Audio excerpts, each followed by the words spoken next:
The Art of Generosity, Giving Without Giving In.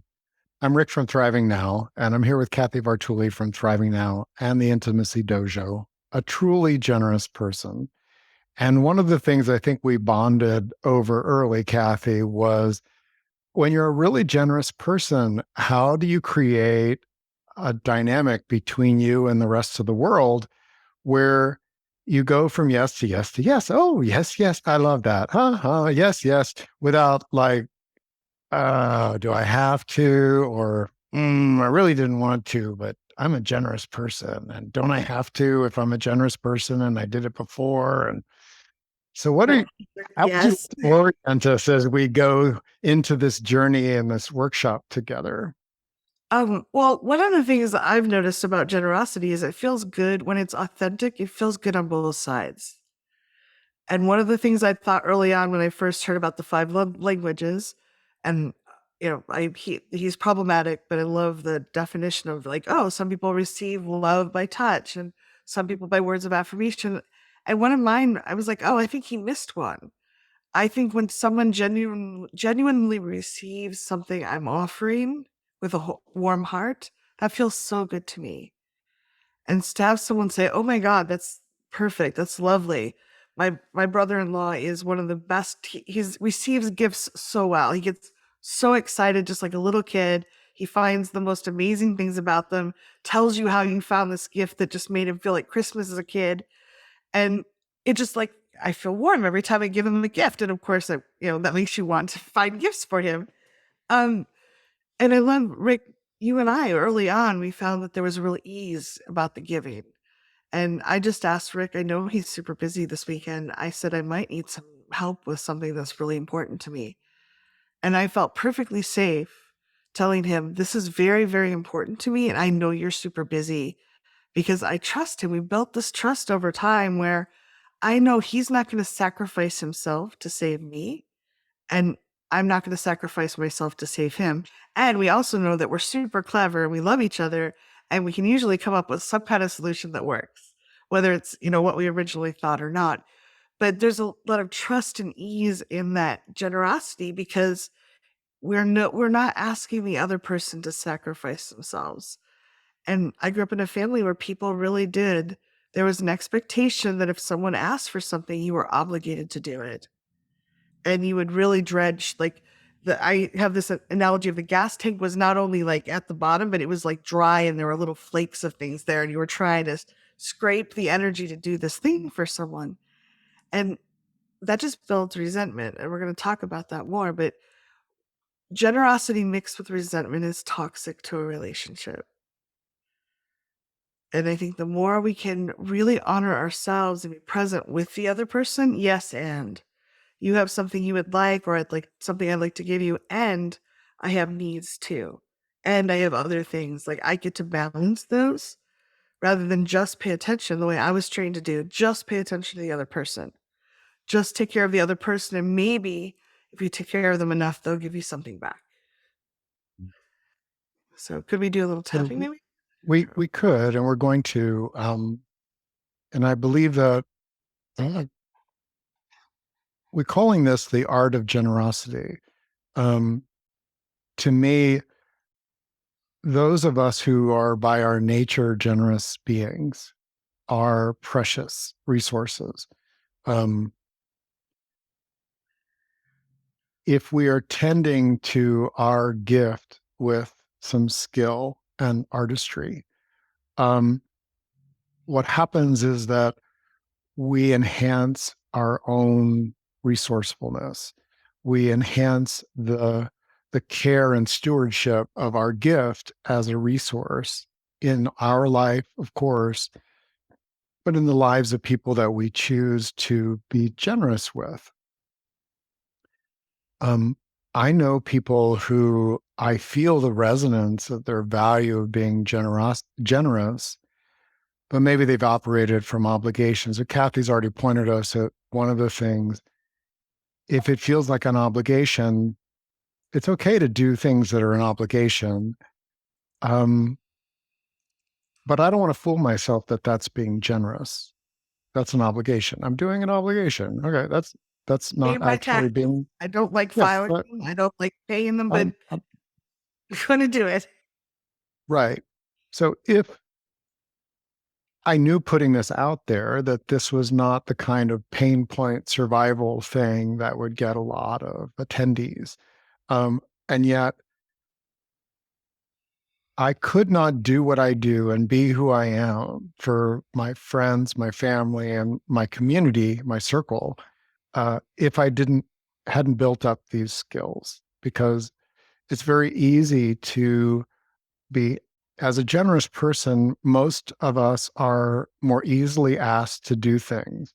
You don't ask the selfish jerk more than once or twice, right? Because they're going to be like, do it yourself. Like, that's not my problem. Like, that's the language of the person who is not interested in being generous.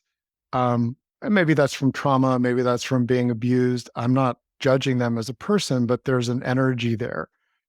For those of us that are generous, we're going to be asked often for more than what we actually have the resource to do, or that even more clearly, what is a yes for us to stay in our thriving and stay in um, our resourcefulness. Um, it That's what often leads to depletion. Another word for depletion is burnout.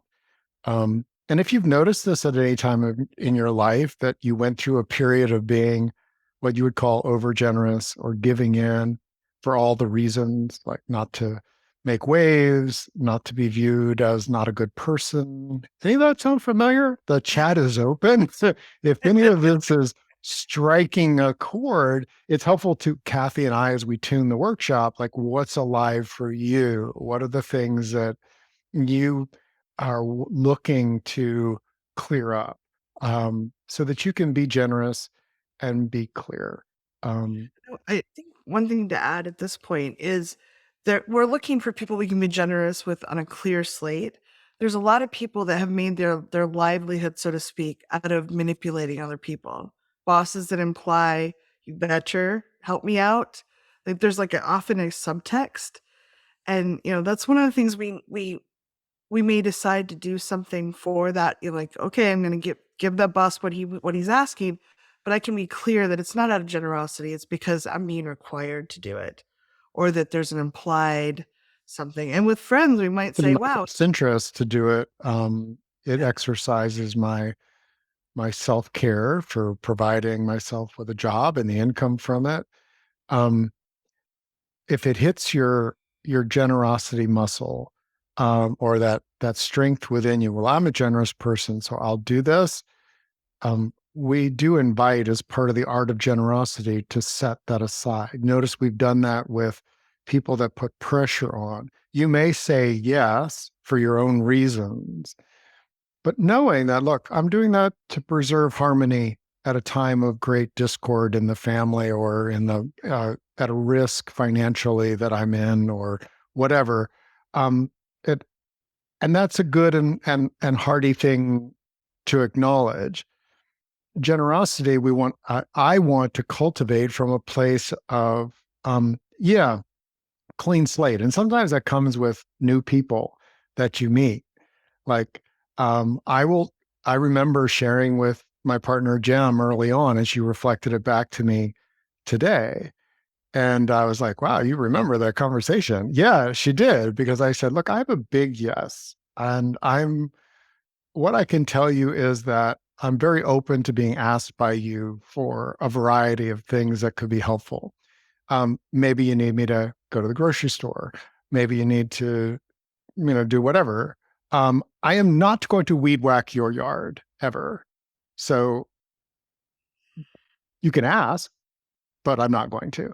So I gave Jem a couple of examples, and she was like surprised in a good way, not necessarily a trusting way yet. But that conversation from a generous person, I have a big yes, and I know my no. And the other thing I said was, if it's a no, I will communicate that to you. And if I'm aware of what would be a yes, I'll share that too. But if I say yes to you, I'm not going to change the story on you down the road. Also, if I ever need to exchange, I'll be clear about that. And if I'm not clear about that, that's on me. To like, okay, we'll see. And over 5 years, she's seen that. And that's my come from, is that was so freeing to me. It's so freeing as a generous person to be able to communicate that to someone new in your life. Like, I love being generous. It's a good look for me, it feels good inside my heart. um I don't do it as an exchange, and you can count on me that if I say no, um that it's, I've considered it. So um yeah, what's coming up for everybody? If you have any questions or things that you want to make sure that we cover, Kathy and I have some notes and things we're going to tap on. Do you want to do a tapping? Yeah, we've got some good stuff coming. Thank you. I'd love to just start with some tapping on, like, let's forgive ourselves for not being perfect at this. That's okay. So, Yeah. love everyone. If you feels right to you, take a nice, gentle, deep breath. Let yourself drop in here and now. Notice that there's probably some things pulling at you. Let yourself come here and now into the circle. Feel your feet on the floor and your butt in the seat. Karate chop. Even though I haven't done this so well all the time, Even though I've definitely not done this so well all the time. sometimes I wasn't as generous as I wanted to be. Sometimes I wasn't as generous as I wanted to be. Other times I was way too generous, Other times I was way too generous. and I wasn't so gracious and graceful about it. And I wasn't so gracious and graceful about it. Maybe that's okay. Maybe that's okay. Even though I didn't always get this quote unquote right, Even though I didn't always get this quote unquote right. maybe I'm still a good person. Maybe I am still a good person. And I can learn to role model it even better as I go forward. And I am definitely interested in role modeling it even better. Top of the head, I didn't always say no when I wanted to. I did not always say no when I wanted to. I was always generous with myself. I wasn't always generous with myself. Side of the eye. And sometimes I just gave because I'd always given. And sometimes I gave because I'd always given, Under the eye, or they expected it. or they expected it, Under the nose, or I was afraid not to. or I was afraid not to. Sometimes I didn't give in a way that felt authentic to me. Sometimes I didn't give in a way that felt authentic to me. Collarbone, and I didn't give what felt authentic to me. I didn't give what felt authentic. That hit. That hit home. Under the arm. But I'm here now. But I'm here now, Top of the head, and I'm really curious. and I'm really curious. Eyebrow, hey universe. Hey, universe. Side of the eye, I want to be more authentically generous. I want to be more authentically generous. Under the eye, and I want to include myself in that generosity. And I want to include myself in that generosity. Under the nose, thank you for helping me figure this out. Thank you for helping me figure this out. It's so important to me. Yeah. Shit. And can you help me forgive myself for all the times I wasn't perfect at this? And please help me forgive myself for all the times I wasn't perfect. Collarbone, I probably won't be perfect going forward. And I won't be perfect going forward. Under the arm, but I can be more conscious. I am being more conscious. Top of the head, and that's worth a lot. And that's worth a lot. And just invite you, take a deep breath. And I think, I always want to be perfect at things. Like one of the things, I had a really great discussion with someone the other night about harm. And I'm like, oh, I don't want to do harm ever. And we got in discussion about like mowing the front yard. And I'm like, he's like, if you mowed a neighbor's yard to help them out, are you doing them, they really need the yard mowed. Are you doing good? I'm like, of course I am. He's like, is there harm there? And I was like, oh no, there's no harm. And he's like, what about the bugs that you're chopping up with the, with the blades. And I'm like, oh no. And he's like, maybe the grass doesn't like to be. And I was like, getting in myself, like kind of beating myself up. He's like, like, what if we can be yes and? Like, we're doing this good thing and we're not, most of the bugs are getting away, but some might be harmed. Like, we never are going to be perfect. We're never going to not do a little bit of harm or awkwardness to ourselves and to others. We want to make it as little as possible. We want to be conscious of it. And we want to make sure that the intention, the consciousness part of it helps us steer towards more generosity and more goodness, less harm. But I think whenever we set ourselves up to be perfect, we just freeze because there's no way not to, like, if I walk out the front door, I might step on an ant or a bug that's too small for me to see. Like, even if I'm being really, really careful, I might breathe in a gnat, and that's probably not good for the gnat. It doesn't, not fun for me either. But if we can just say yes, and I'm not going to be perfect. And I think there's a lot of tender hearts here, and there's a wanting to never do harm, the wanting to never like cause anything negative. And yet there's going to be trade-offs in some of this. We're not going to get it perfect, but if we can accept, we're going to be as conscious and aware and authentic as we can be. And that we don't always know the repercussions of things. One of my favorite things that happens, I love this story because it really helps me understand we don't always know what the outcome is. I was going to give a talk on trauma at a sex positive convention. It was the first time I spoken at this group, and the woman that was interviewing us is very well known. So I was very nervous, and I was going into the room. Just outside the room, someone ran up to me, and he'd heard me speak earlier in the day to a small group, and he was so excited because he loved what I'd shared, and he went to give me a hug, just thank me for what I'd shared, and he poured a hot cup of coffee down my back. Now, he was horrified, and I had a wet shirt to go, the back of my shirt was all wet to go into this. But for some reason, that grounded me so deeply. I went in there and I knew I rocked it. And I'm always like doubting myself. I was right on. Now, he thought probably that, I still wish I could find that person and tell him that what he did actually helped me.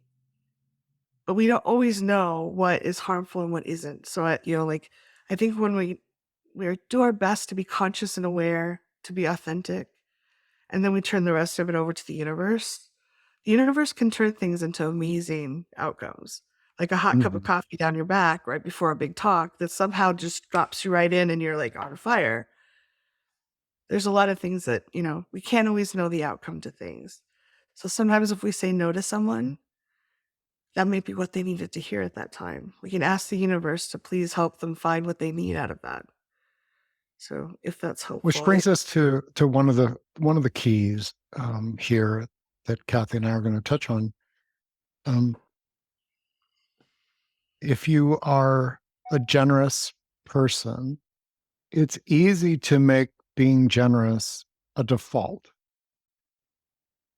Someone asks me, I say yes, if I can.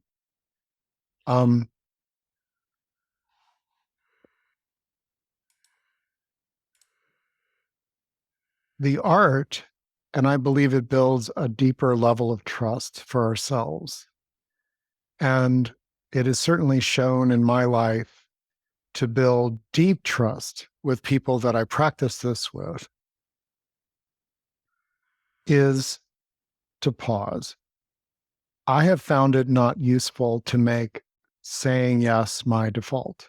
As much of a yes as I have, we did a workshop on the powerful pause. And if somebody asks me for something, if it's going to require anything other than, could you hand me that pen? Yes. Anything that is calling on my life force, my resource, my time, my change of flexibility, by pausing, I can feel into my body. Is this a yes for me as presented? And if it's a yes for me as presented, like even if I'm texting back, I can just say yes. And the other people often feel the strength of my clarity and my yes.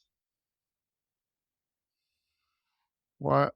Because we're vibrational beings, generosity is a vibe that we give off. It's beautiful. And by checking in, it means that your yes, when you give it, it can be something that is just really quick in you, but like, you grounding it, like, oh, yeah, this matters to me. I like who I am when I do this type of thing. It gives me a chance to exercise my generous artistry with this person in this kind of situation. Like, yeah, and I can do this. I'm fortunate to get to be generous in this case. Or, yeah, I'm with this person and providing my resource with theirs. We're co-creating. Maybe neither of us would love to stop everything that we're doing and take care of this, but it's a yes. It's a deeper yes. Um, when we get out of the default mode, at minimum, at minimum, you're aware of like, okay, you may still do it, but you know that it's coming from the okay. You start developing a sense of like where does your generosity fall? And what are things that I have a sensation that I get when I really want to do something, but I've paused and I what is the sensation is you can call it a boundary, but when I'm being generous, it's a consideration, for example. Like, I would love to be able to be there for you this weekend. I'm taking care of the kids from 8 o'clock in the morning until 6 o'clock at night. Um, Mom's going to be in a workshop for 4 days straight. My consideration is how can we figure out a way to make this happen where there's enough flexibility so I can take care of what absolutely has to be taken care of the tending to You can't tell a the 3-year-old kids. to take care of themselves. Right. Although she does like a little doctor show on television a lot. Um, and so a consideration could be, yeah, I can do that for 2 hours and then I really must go. So would you be able to come back after an hour and 45? We can have a little transition and then I can go. That's very different from someone saying, hey, could you take care of the kids on Friday night? Oh, yes. Can you feel how the knee jerk default reaction? Oh, of course, I want to stay with the kids. There may be a sense, I believe that for most of us who are generous, there are um, considerations. There may also be boundaries like that you are aware of or you need some time. Let me consider that. You are important to me. Let me consider that. And I will get back to you um, in an hour or 20 minutes or tomorrow morning. Do you see how we're moving things about generosity from being forever really falling into the expectation internally as well as other people? Even after 5 years, my partner, when she asks me to do something, notices that I pause. And that is really comforting for her because she knows that I'm tending to my resource. And when I say yes, or I'm clear about that, what I need is a consideration. Tonight, she had to take an exam. And I said, the one consideration that I really need is to be fully present for the workshop, I want a shower. If not life or death, I would still show up. But it would be really good for me to get a shower. And so we shuffled a lot of different things, dinner and travel and traffic and grocery store and everything else. And I still got my shower. Do you see how that works? We were able to I was able to create space for her to get a need met, her exam, um, and for me to get a shower. And that's the kind of the co-consideration that happens when you're deeply checking in with yourself. It's not just for protection. yeah, there are people that you have to have boundaries. Like, no, that I am not a yes for that. Um, but the with other people that you're building deep kinship with and deeper relationships, or even business relationships that are profoundly good for both parties, this tending to um, getting out of the default mode network in our brain and in our and into our body and really feeling changes everything. It's It does make a huge difference. One of my phrases that I use a lot now, whether someone's asking me for a favor or not, is, "What would that look like for you?" mm, So I had a friend that was like, "Can you help me with my taxes and I'll make you dinner?" And I'm like, "What would that look like for you?" And she's like, "Oh, I'd come over there and we'd spend the whole afternoon together and you could get the groceries." And I'm like, "Okay, right there, I'm a no because I don't want to have to get the groceries for what you're cooking. And two, it's a decent friend, but someone I didn't really want to spend like 8 or 9 or 10 hours with." I'm like, "How about you Zoom me the stuff? It will Zoom and in an hour we can get your taxes done. And then sometime when I'm up your way, you can go grocery shopping and make me dinner." Like it's sometimes there's like different people have, and there's nothing wrong with this. We all have pictures in our heads. So if I say a blue swimming pool to you, like, "Come over, I have a blue swimming pool, it's beautiful, we can get in." It might be a kiddie pool or it might be a big lagoon. Like we don't know, like the pictures in our heads are could be completely different. I might be so excited about my kiddie pool that I blew up and filled with cold water, and you're thinking that it's going to be like this beautiful heated pool with like lounge chairs and stuff. So, what I does think that that look you like? just, yeah, and that's a perfect way to number three. We're going to skip number two for a moment.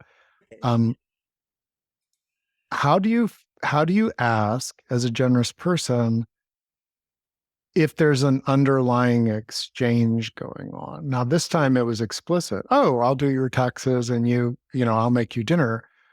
That's an exchange, but it's a really useful question for us to ask ourselves too. An exchange is an exchange. Uh, hey, can I rub your back? Oh, I love my back rubbed. Rub, rub, rub. Okay, rub my feet. I don't have the energy to rub your feet right now. I rubbed your back. Yeah. Um, so one of the things that again is part of the art of generosity is making sure that if it's an exchange that we start making those more explicit. And that very savvy language that Kathy shared. Well, what does that look like for you?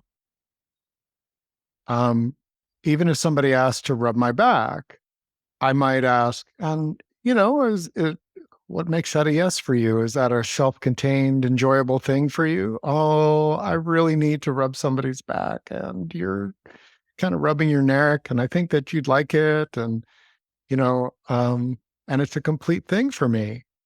Well, that's a match. It's not a tit for tat. It's not an exchange. I take you to the airport at 3 a.m. so that I have this chip that I can call on you anytime and say, "Hey, man, I did you a favor. Now you're going to clean my garage with me." Like, whoa, whoa. That was not what I signed on for. Um, unspoken exchanges lead to a lot of resentment.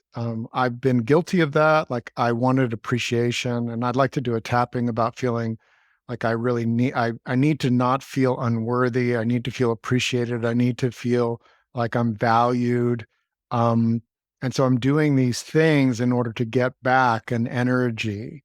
That's okay, but that's not actually what I call generosity. That's mutually like trying to get our needs met. We're using our gift of being a generous person in order to get our needs met. Um, and if I know that, then I can be, hey, I'd like to do this, but I'd love for you to share with me some appreciation. I know it's not maybe not your normal style, but I'd love for you to write a thank you note of at least one sentence. Um, that's an exchange, but you're explicit about it. I'll do this for you if you'll do this for me. Um, I'm needing closeness, and I'll rub your back and get that closeness. And then the person receiving the back rub might go, "Hey, what is that? What does that look like? What does a back rub mean to you?" Like, We're BFFs forever, and I'm going to move into your guest room. Wait, no. yeah, or you'll take off your shirt, and there are things there, um, and they boil down. They come down to that essence of clarity of um, what makes this something I want to give as a complete act. Well, it's not complete unless I get back X. Oh, what I really want is to use my energy and get an exchange for it. Ah, that's a good, and like I love exchanges. Exchanges are great. uh, you can offer an exchange too. Um, and yeah, so would do you want me to lead a tapping on the Yeah, I'd love you unworthy? to, And because I have something I want to lead from the chat. So after you, please, great. if you're leading.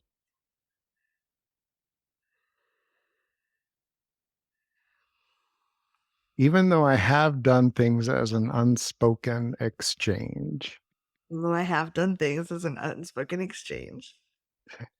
and it feels really uncomfortable to admit that to myself. And it feels really uncomfortable to admit that to myself.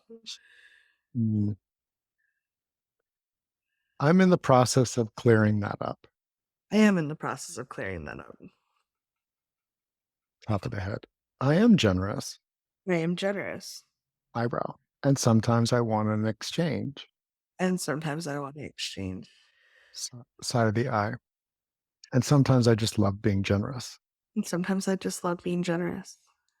I like being useful. I like being useful. I like being kind with my energy. I like being kind with my energy. Chin. I even enjoy opportunities to be really competent. I enjoy opportunities to be really confident Alone, or compassionate, or compassionate or a great companion. or a great companion. For certain things, There's certain things. not weed whacking. Not lead whacking.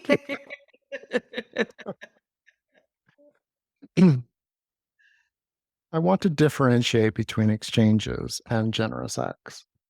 I want to differentiate between exchanges and generous acts. That might be really helpful for me. That might be really helpful for me. Eyebrow. But how will I feel valuable? How will I feel valuable? Side of the eye. I've done things because I felt unworthy. I've done things because I felt unworthy. Under the eye. I needed them to say I was valuable to them. I needed them to say I was valuable to them. And I gave in order to get. I gave in order to get. That really doesn't feel good. That really doesn't feel good. I value generosity, and that is a good thing. I value generosity, and that is a good thing. Ah, I think there are times like we can be generous and exchange. of So course. I asked Rick for some time this weekend if he had it. He also is really, really busy. And one of the things he mentioned, now I have to feed the kids. And I'm like, well, if he has offered this and we haven't decided, we haven't figured out what will work, but I said, well, I know the kids love sushi. The family loves sushi. It's a special treat. They don't get it all that often. So what if I bought sushi for the family so he doesn't have to cook? I'm still kind of super at Kathy giving a treat to the family. It's kind of generous. And he would also, there's an exchange, but there's also value added on both sides. Like his presence was something I need to do would be very, very far more valuable than the cost of the sushi, if that makes sense. So it doesn't have to be an equal. We don't necessarily have to be like tit for tat and like down. I have people that negotiate everything, and it's like I'm doing this, and you need to throw in a lollipop and 5 smiles or something. It doesn't have to be that rigid, but I think it is really important if we can just be explicit about things. And I think it's a beautiful segue. There's a couple people that shared in the chat, I think something that's really, really a struggle. One person, and they're similar, so I want to put them together in the same sense of obligation and expectation. So one person has an adult child and their partner that pressured this person and her husband to pay for things that we were unable to. And when we said we couldn't, we were told we were his parents and we're not doing the right thing for the son. It feels like they're being bullied, and now there's distance, and they're losing connection with their grandkids, which I'm so sorry about that. That's really tough. And another person said that their daughter is essentially living hand to mouth, and she's the first person that calls for money. It's always an emergency. And then she often says she'll pay her back, but then there's radio silence and the next time, till the next time. Um, and yeah, we don't want our kids to suffer, or like we want to be there for them. We want to be the super, like I love being Super Aunt Kathy. Rick also lives in North Carolina and I live in like super expensive California. So like me buying him sushi is not a big sacrifice for me because it's like half the price. Like his whole family eats for what I would eat the sushi dinner for in California. So like it's hard when this is kind of an obligation.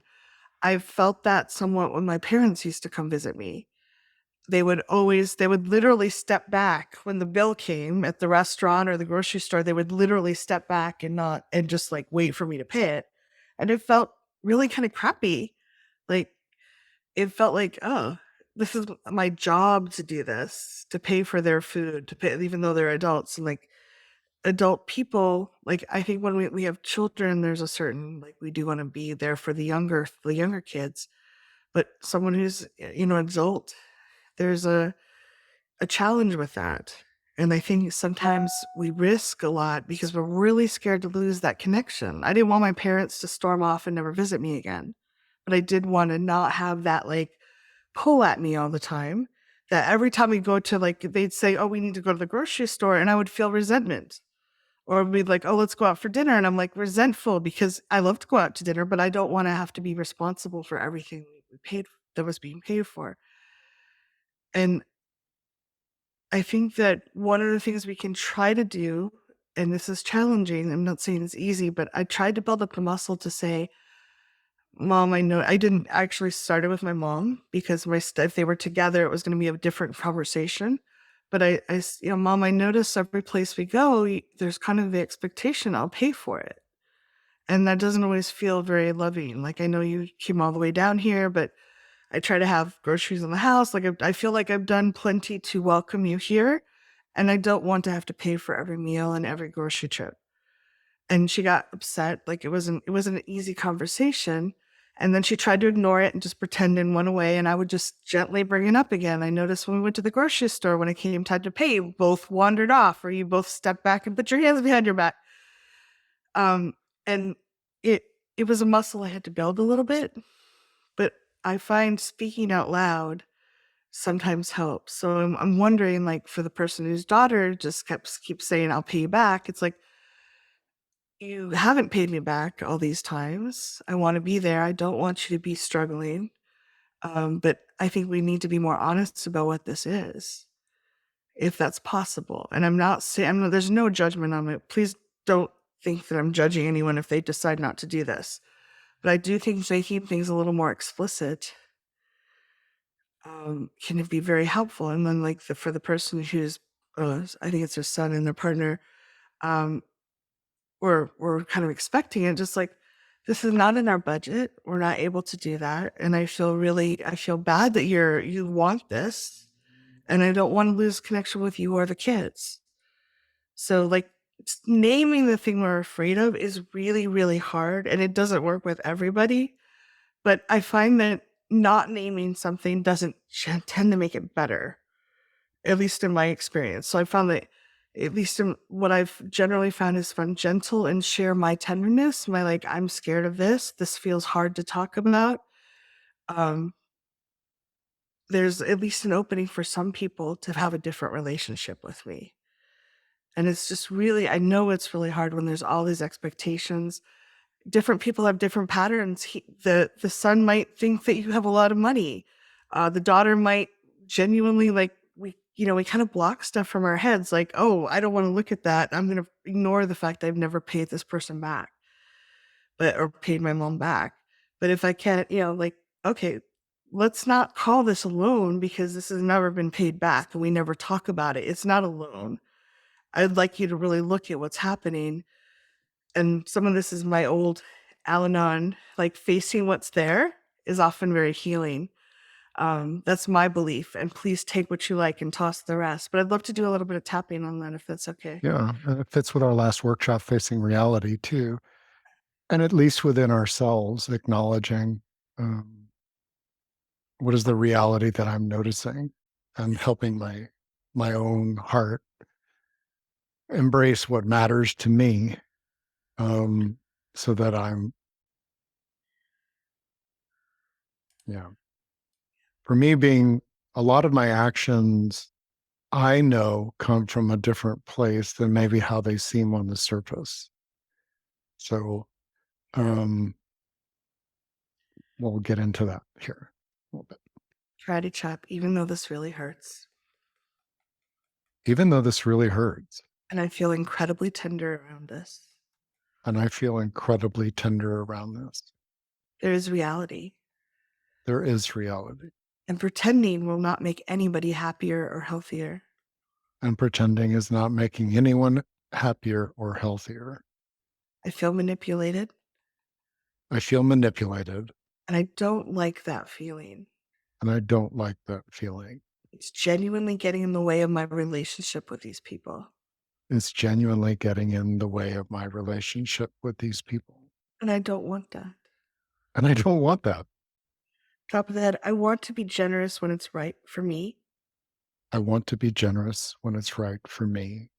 Eyebrow, and it may not meet their expectations. And it may not meet their expectations. Side of the eye, they're not a kid anymore. They're not a kid anymore. End of the eye, I don't actually owe them, well, their livelihood. I don't owe them their livelihood. Under the nose, I don't owe them presents. I don't owe them presents. Chin, I'd like it to be a thing of generosity. I'd like it to be a thing of generosity, and it doesn't always happen that way. Collarbone, they may or may not be able to hear me. They may or may not be able to hear me. Under the arm, I may or may not be able to say it to them. I may or may not be able to say it to them. Top of the head, but in this moment, I'd like to acknowledge for myself. But in this moment, I'd like to acknowledge for myself, Eyebrow, this doesn't feel good. this doesn't feel good. Side of the eye, I want to stop pretending. I want to stop pretending, Under the eye, at least with myself. at least with myself. Under the nose, I feel manipulated. I feel manipulated, Chin, and I don't threatened, like that feeling. and I don't like that feeling. Collarbone, I don't want to exist out of obligation. I do not want to exist out of obligation. Under the arm, and I don't want to feel like I owe people. And I don't want to feel like I owe people. Top of the head, I'd like to get clarity from myself. I'd like to get clarity from myself. And just take a gentle breath. If you can, just that's the first step, getting clarity for yourself. And I think that our energy shifts a little bit when we do that. Um, it, it was a road with my mom, and I started bringing my stepdad in too, but I still feel like I have the thought that I have to kind of watch them because they could easily slip back into that. But right now, like when I visited this summer, my mom treated for lunch a number of times, and I treated back. It felt like there was a pretty good flow with that. And it felt like I was listening to myself. Did I want to offer, or did I want to say, well, let's split it? Or like I tried to pay attention to myself. And I also she was going through a rough time. So I tried to be like a little bit forgiving if she was not as attentive. She's not a very present person all the time, especially when, humans going through a lot of stuff. So if you can, just be honest with yourself at first. Like if they demand something or manipulate, like, they're acting like I owe them this. Do I really owe them this? Would I expect Rick to owe that to his adult children? would I expect my best friend or my sister to owe that to someone? And then, then we can start standing on a more firm platform, I think. And my heart goes out. This is really tough situations. So, if you can be gentle with yourself as you're going through this too. This is like losing our daughter or our grandkids or like all of that. It's just like, oh, the thought of like Adira not loving me is just like rips my heart out. The other day she didn't want to talk to me. And I was like, um, so, and she had TV on, so that always wins. Uh, Not always, I assure you. It sometimes she Kathy? Yeah. So I think that there's as Kathy pointed out, these are tender situations. Um the one about being asked for money, I think it's useful as an example when it comes to the art of generosity. So if I know that I might be called on to provide some resource, my generous heart may, and there say, I'm going to start budgeting a certain amount of flow, and it's going to go into my kinship fund. And my kinship fund is there for me as a generous person to be able to respond, not knee jerk, not all the time, not without mindful consideration, um, to facilitate something for someone I care about or with someone I care about. Um, I think money is one of the most chaotic energies on our planet right now. Truthfully, I think if you look at it as an both a, I'm I've had enough of financial exposure in my life that I understand a lot of the landscape. But as an energetic, sensitive person, the dynamics around money and debt and borrowing and things like this, it is very chaotic. It would be like every time you turned on the internet, you had a 5% chance of connecting to a Zoom call instead of, you know, 99% chance. I feel like money is as unreliable an energy right now. So as a generous person, what I want to do is I have this kinship fund and I have parameters for it. One, I never loan from it. You can't borrow money from me. Hey, I'm hearing your need, and just so that we clear this up, I never loan money to anyone. It doesn't work for me. It ends up being something that is a bit like if you ask me to hold on to something that's going to rot after a week or so. Like that's the way it works for me. And so I have a small fund that I keep for emergencies and for things like this. And so let's talk about, what we can do with this. Now, this is me, how I remember generously saying yes to somebody. I knew his need. I knew it could make a big difference. I loaned him $1,500. It did not get paid back. He was supposed to pay me back for in like 6 weeks. I think he paid me back. My sense is, yes, he did pay me back. It was over 3 years later.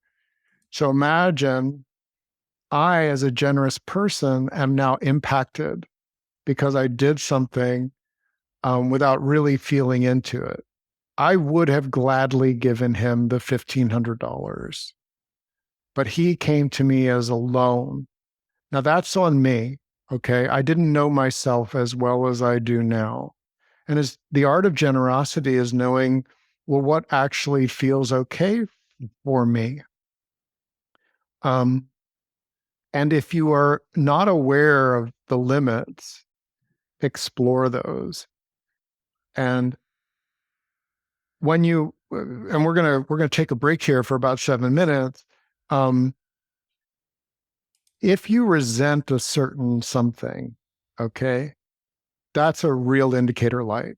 And that's one of the things that in the art of generosity, how do we know when we're out of our um, essential nature and are being pulled or obligated or something? And if I'm clear that, a lot of what people call being generous is actually obligation and exchange, and um, even within families, it's like, oh, if I give you this money, then you'll let me see the grandkids. Like, oh, that's an exchange. You're using them, your grandkids and our love for them as leverage. Okay. And then you parse down into what is right for me. Can I find some place to communicate my truth about where my edge is, what my considerations are? Um, it's it's yeah. Someone said money and generosity is a very big topic for me. It is very confusing. Um, it's usually, I think, not the place to start with. If you're really building your art of generosity, you can start with emotional energy. You can start with things that are almost always a yes, but you pause and do things like that. But the resentment, we're going to get into that. We're going to take a 7-minute break, right, Kathy? Is that good? Yes. So, Feels good to okay. me.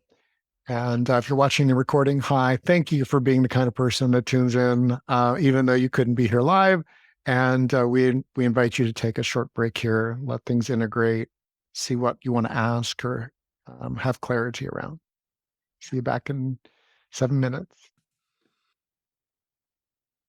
Welcome back. Um, what are the indicators, Kathy, when something's off in what appears to be, at least on the surface, a generous exchange, a generous act? Um, the first thing I notice usually, and I've learned to kind of tune into my body, is I'll usually feel kind of a strange feeling in either the pit of my stomach or my solar plexus. Now, everybody's body will speak to them a little differently, but if something feels off in your body, I think it's worth paying attention to. And someone just shared, I'm noticing I feel more comfortable giving than receiving.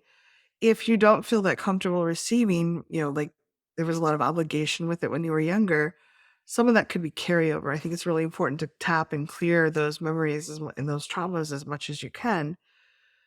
Um, the next thing I usually do, especially if it's someone I trust, is say, I notice I'm feeling a little off about this. Can we talk about this? Is this really a yes for you? Is there something that you're not, we need to vocalize and make more conscious? Um, so I own what I'm feeling if I can, if I trust the person enough. Like, oh, something feels a little like I really love my brain loves the idea, but my body feels a little off. Can we talk about this a little more? Can we figure out, is this just old stuff for me? Because I did. There were people in my life that would, here, I give you this thing. And then 20 years later, I did that thing for you. And this is like the 3,000th time I'm going to pull it up as a look what I did for you thing and you owe me. It's like, oh, I would have never accepted that thing back then if I'd known that was the thing. Um, so, I think it's important to acknowledge, hey, I'm not feeling, at least to myself, something feels a little off. And then ask if I can share that with the other person. Like, and I love making it as clear as possible. My brain loves the idea. That seems like like giving some positive with it too, but like something feels a little off to me. And I don't know if it's my intuition or some old stuff. Can we just talk about this a little further? And that's when I'd also again pull out, what does this look like for you? Can I get more details of how this might look for you? Or might which what each of us would be, am I just receiving? Is that all that is? Or is there something going on? Or it's not always easy to talk about these things. And I think it's okay to say, hey, I feel really awkward talking about this. I don't want to seem like I'm doubting your generosity or that, I don't love you or care about you, but I want us to be a really beautiful exchange between us. I don't want there to be resentment in our relationship. So what thoughts do you have that you'd like to add to that? It's not simple, is it? Look It at how is many words. a Um, And as much as I like simplicity, there is so much noise. Um, I've been told by enough people that the way I handle my generosity is an outlier, and that both I know that makes me sad. It often has been in situations where I I would be generous, but there's not an opening there because there's so much hurt, even betrayal, undisclosed intentions. I saw that a lot in male female relationships. Oh, you want to do this for me, but you must have some ulterior motive. And as Kathy pointed out, if one of the people in the possible exchange or sharing or gifting or acts of service or touch or quality time, whatever it is, if one of the people is attuned enough to pause and say, this, I like the idea, and I'm curious what makes this a yes for you.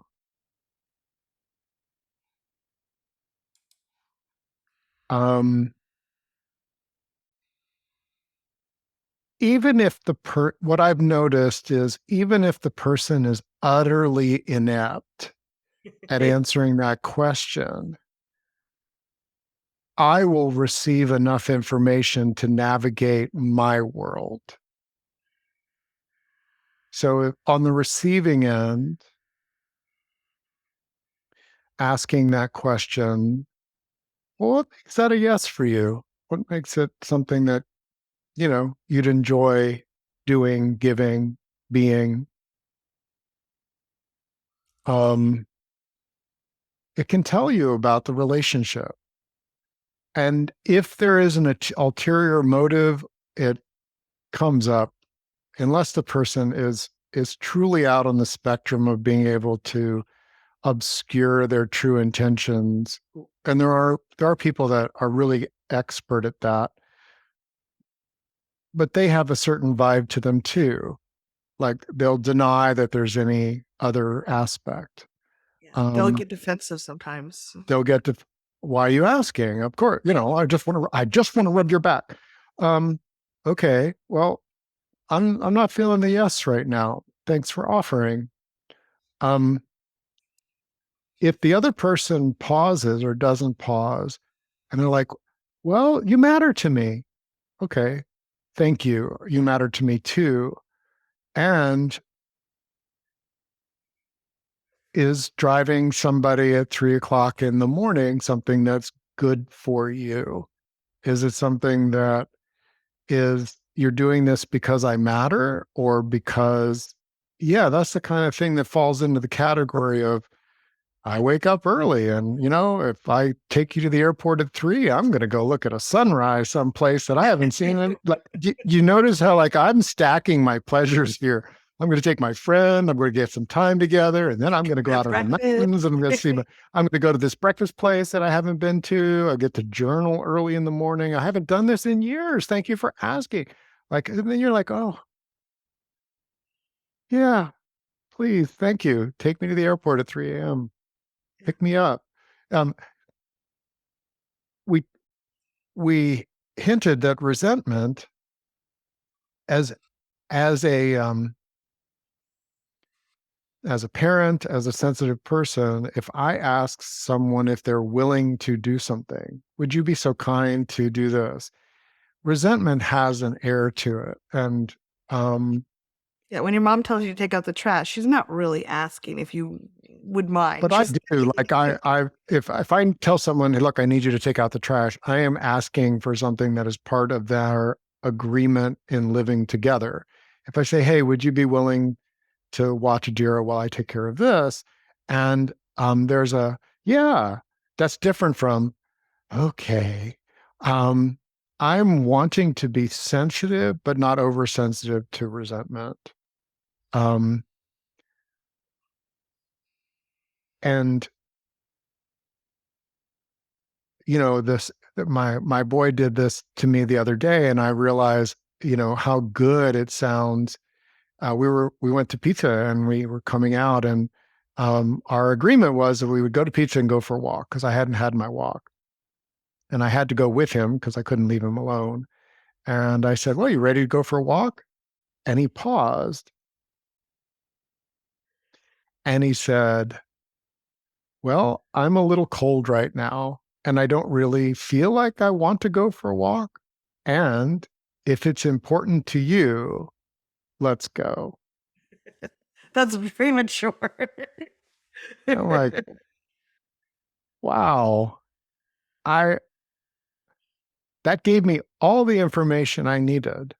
And in that moment, I paused to see, like, am I going to take him up on his generosity? And the truth was, I wanted to go home and just snuggle up and be warm, take a day off from my morning mile. Um, and that's what Kathy, you said that when we're honest and we're reflecting what's true for us, there are some people that won't get it. They'll argue. They'll be defensive. They may want to obligate us, guilt us, shame us, deny us, Status thing. use leverage. Okay, that's a different dance. And if we're cultivating generosity more and more in our lives, um, there's a there's any questions that ask for clarity, like thank you for offering. What makes it a yes for you? Just so I feel grounded in um, what what makes this matter to you. And I Um, like the idea of taking they baby might say something like, "Well, you don't have anyone else to take you." steps. Well, I don't have anyone else to take me, but I do have enough resource to order an Uber. Less fun than going with my friend, but if you need to sleep in the middle of the night, and it's really not yeah, I want to do that for you. Um, is this making sense? I think it makes a lot of sense. And I would encourage, if you're starting this, especially with new relationships or even with older ones where you want to revamp this a little bit, baby steps are a good way to go. Because when we're juggling bigger things, there's a whole bunch of more energies that are brought in. And we can start with small things and kind of build up the trust and the relationship with people. We don't have to dive in the deep end with this. Um, I think when we start getting to bigger get asks and bigger gives, that the status thing comes in, the inferiority and superiority energy that someone mentioned. I think that is something that can come in. There's like there's kind of it's a manipulation of power thing versus a genuine, like with Rick and I, it's not, neither of us has power over.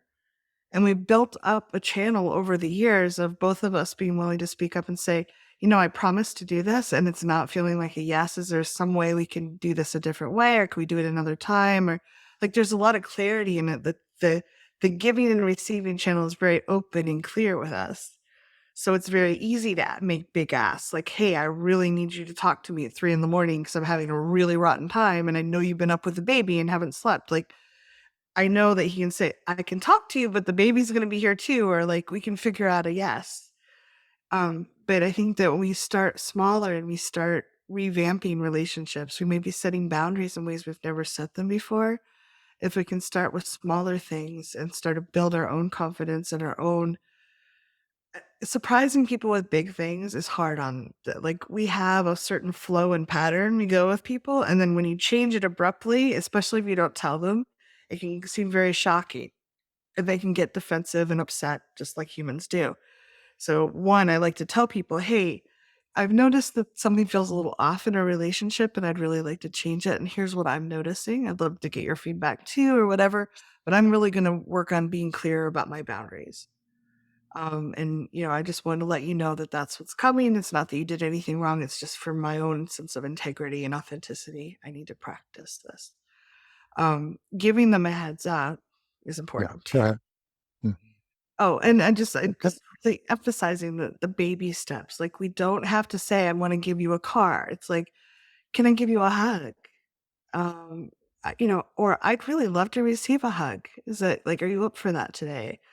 It doesn't have to be like huge things, but the more we practice get the rust off our vocal cords, so to speak, both for asking for what we want and offering what we'd like to give genuinely. I think the universe responds to that. And people that are aligned with that are going to be like, yes. And people that aren't aligned with it, they might take some distance or they might say, huh, I wonder if there's something to that. So, it is a challenging thing. Some people may move out of I've had people move out of my life as I've gotten more clear about certain things. And it was sad, but I'm glad that I'm not still doing that power struggle dance with them still about like what they expected out of me. Inferiority and superiority, those are hierarchical terms, right? Inferior, superior. Um, that to me says my primitive status brain is interpreting things. There is a way of interpreting that is about heart and resource, and that is under resourced and well resourced, abundantly resourced. And um, there are certainly people, if you have an abundant resource, whether it's emotional skill or financial resource, technical skill, they may feel in their relationship that they're entitled to that. Um, that's they're not asking you to be generous. They're laying a claim, and that's probably a different savvy relating call. Um, if if I look at myself as I'm actually a good and I am really fortunate. I am sufficiently resourced emotionally, physically, mentally, financially, certainly within the ecosystem. There are people that have vaster resources, including people like have vast resources for calm, patient presence with dysregulated people. Like I've met people that can be with somebody who is um, actively off the wall, and they are like so. They're like a billionaire when it comes to calm confidence in the face of certain kinds of dysregulations. I've got pocket change. I got something, but you're going to probably run through it. And I believe that when we're looking at the art of generosity, I can only be generous from resource I have. Now, if I have if I have two quarters to rub together, I can still be generous from that place with an awareness of, hey, I've got two quarters to rub together. I can be generous from a place of I I know that my generosity must come from a place of a certain level of stability. Could be of sleep or finances or love or touch connection. Um, and if I don't have that, or I deplete it by giving it away, I'm actually taking away my precious resource. Um, you can have a magnificent apple tree, and you can actually take all the apples off the apple tree, but you can't take the bark. Okay. And the apple tree knows, like taking the bark, uprooting a magnificent tree. There are lots of things. And as we become more aware of, I'm well resourced in this, these are like apples. They flow from me pretty easily in the right season. Um, and I can be aware of my abundance in certain ways. And sometimes that's, I'm down to my last bushel and I need a certain number to make it through the winter. Um, if we're resenting, that to me is a clue. As a generous person, I take it as my responsibility to tend to my resentment. Why? Well, there's so much value. If if I am if I say yes to something and um it's a pure generous act. Um, and later I'm finding I resented it. That's a real clue to me that I missed something in the process of checking in with myself. Um, I rarely do anything like that. That's the giving it that's the misstep that leads to resentment. Well, I think sometimes Um, we just misjudge. We don't realize how depleted we are, and I think that that can happen. Doesn't mean we like, oh, I thought I was helping with someone with something, and I thought it would take 3 hours, and it took 3 years to get it done. And each time I'm like, oh, I don't really want to do this, but I really want to get it done. Like, we don't always judge how much it will take from us. We don't always know how something will flow. So there are times when we're gonna run into like, it was a lot more than I thought it was going to be, and I am feeling a right. little.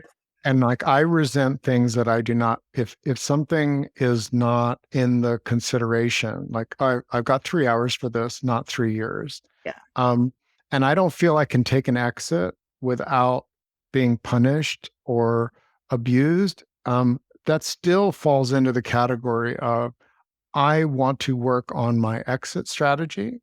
I want to work on my considerations so that I can be generous as an act.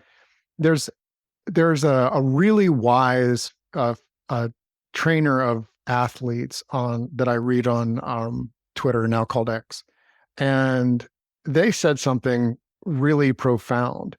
Um, if you're getting injured in your training, the training is off. yeah, I view post resentment as an injury, and that's on me. It's also, like I turn to other people for clarity.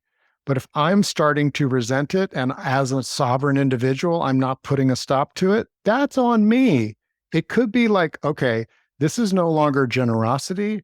This is I find myself in in the trenches here and I'm going to get through the trenches because that's what I've decided. It's not from my generous spirit.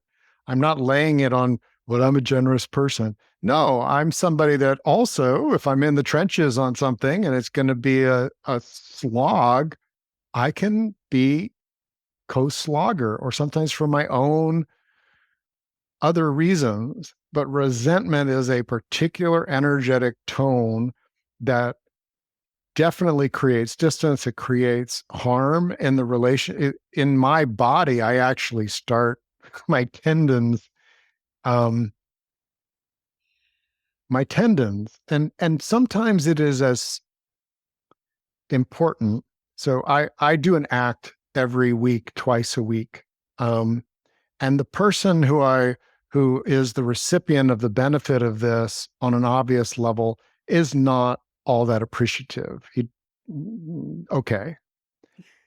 If I start feeling resentful, I either need to stop, but what I did do is I paused and I really considered, why am I doing this? Well, I am not doing it for him. I'm doing it for my boy. I'm doing it for my partner.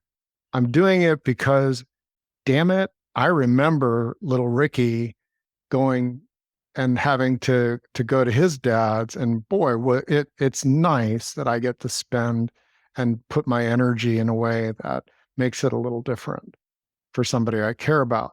Now see, I'm not resentful anymore. Why? Because I came back to why it matters to me, and that's generous, and it's part of my heartistry with those that I care about. So sometimes it's going to be like, I'm a dad and as a parent, and um, I like being well enough resourced that in a place of struggle, those that I care about love and trust me enough and my generosity to at least ask. And I'm going to tune myself, not force myself, not be obligated for damn sure. I'll take a week to reply if I feel obligated. Unless, it's like, um, there are people that I love that if they called me up and say, I have not had anything to eat for 3 days, I am absolutely a yes for feeding them one meal. I don't know what beyond that, but I am quite aware that I want enough resource that I can respond like that. And there, and when you know yourself and you're practicing the things that you want to tune to, you can find yourself building up resource, also stewarding your resource. Because I think that like the magnificent apple tree, which you can have apple pie, apple cider, apple crisp, apple sauce. You can do so many things with apples. Generous people are amazing. We can do so much with ourselves as long as we don't let people strip our bark, um, and break our limbs. But we can craft, since we're not a tree, we actually can craft, like, what do I want to be generous around? What is I used to resent people that didn't say hello to me on the trail. And I worked on it. I realized, I actually, I love being generous with acknowledgement of the humans that are on the trail with me, an acknowledgement. I don't have to be conversational. We don't have to, you know, exchange anything, but I like being like, mm. And, and once I got clear on that, the resentment, it's rare now. And most of the time I get to be in my generous of acknowledging, being thoughtful. If I see a runner coming my way, I step away so that they can have the space. And there's an acknowledgement. I'm not being put out. I'm being generous. I don't have to.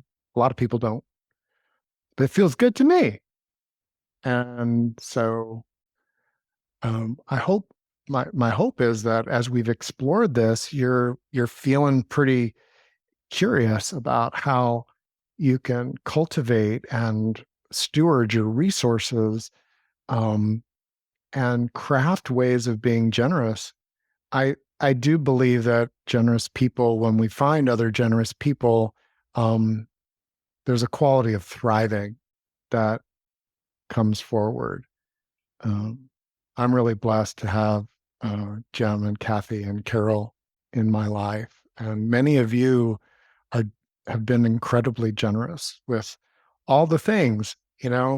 Sometimes it's money. Sometimes it's appreciation. Someone gave me an email today, and it was so nice. Um, You might be referrals, sharing information with other people that, there's a lot of different ways to be generous. I do think someone asked to do a workshop on exit strategies, which I think would be really lovely. It's I like that concept, and I like starting relationships with knowing what the exit strategy is, and maybe it gets modified as we go. One of the things I invite you to, if you're in a relationship where you don't like the flow of generosity as it is, I'd like you to consider that if you don't make a change in it, it probably won't change. And there's literally been times when I'm like, well, one of us will will stop seeing each other, one of us will die, and then it will be better. Like, but I'm like, do I really want to leave that person with that pattern in their life? Do I really want that? I'd rather like start speaking up gently, baby steps again, but like, especially for people that are expecting money from people or demanding money from people, it's not actually a good energy for them to have in their lives. It's probably turning some other people off. And what if we're not there? What if we're not the person there to provide it anymore? Like, I think that speaking up and starting to look at the reality of it and speaking that a little bit more is good for us, and it's probably good for that other person as well. So I just want to offer that little insight or thought. And again, please take what's right for you. Anything that Rick and I offer is like, if it resonates for you, lovely. If it doesn't, consider it if you like, or just say no, thank you.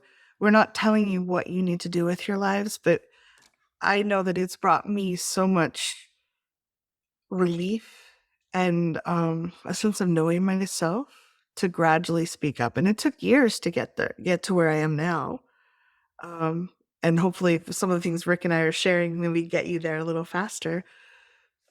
But you're being generous with yourself when you start acknowledging reality, when you stop pretending, and when you start saying no to people. I think one of the most generous things we can ever do to someone is say no to them when it's right for us.